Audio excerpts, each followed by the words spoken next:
I am going to show you what the formula is, and I'll explain the formula instead because it makes more sense to explain it and give you the intuition of what they mean.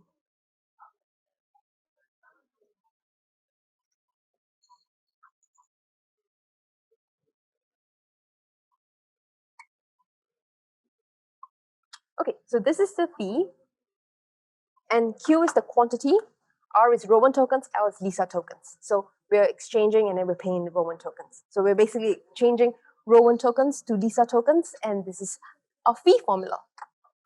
And what I want to say is that if you go back to the episode that I have, I'll link it up as well. The episode that I have on how do you calculate impermanent loss.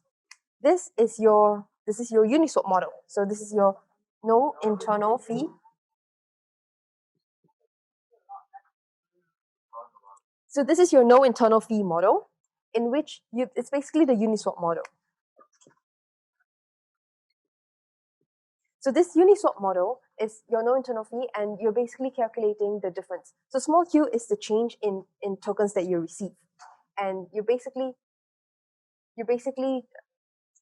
figuring out how much Lisa tokens you get in exchange for ROWAN tokens that you put in. This is the internal no fee model, and this is your internal fee model.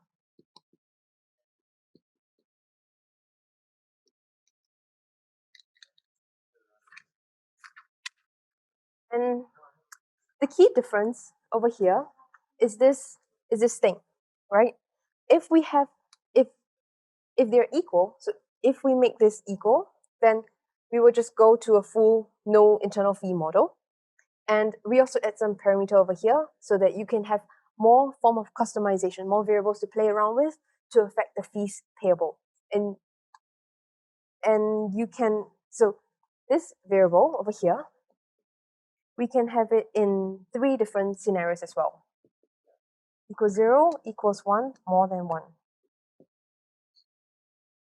So if it's 0, so this can be whatever it is. It is dependent on this parameter, and this parameter can be 0, and it means that we use the no fee model, and that means we use the Uniswap model.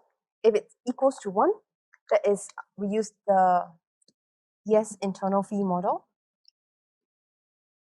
and if it's more than 1, we have huge fee. And these fees are bad for traders but good for liquidity providers, because one of the biggest things that, as I also talked about in the Bancor episode, is that liquidity providers are usually at a huge risk, at a huge vulnerability when there's a huge arbitrage going on. So for example, if a trader knows that there's a huge arbitrage opportunity coming up, they're going to be making huge trades, and usually this goes to the detriment of the liquidity provider because they are the ones suffering the loss. It is a zero-sum game in this scenario. So how do we prevent that? We prevent that by giving a big fee, so increasing this parameter to be a huge one, so that this fees, it goes back to liquidity providers and arbitrage traders. I mean, they're earning anyway, so they're actually sharing the profit back to liquidity providers who exist in a good way to allow this opportunity to be given to arbitrage traders. Does that make sense? It basically, this huge fee is just profit sharing for arbitrage traders. That's it. So that's the general scenario, and that's what I want to talk about, because the symmetric addition is the same everywhere. I've had 2 long episodes talking about AMMs. I think you've tired about hearing it. So I want to give you a different perspective to talk about, which is your internal fees. Internal fees, external fees. How do we look at internal fees? How do we affect internal fees? How do we change internal fees so that it is a bit of a more fair system, so that liquidity providers are not constantly suffering impermanent loss? This thing is basically to make up for impermanent loss, period. So that's symmetric addition.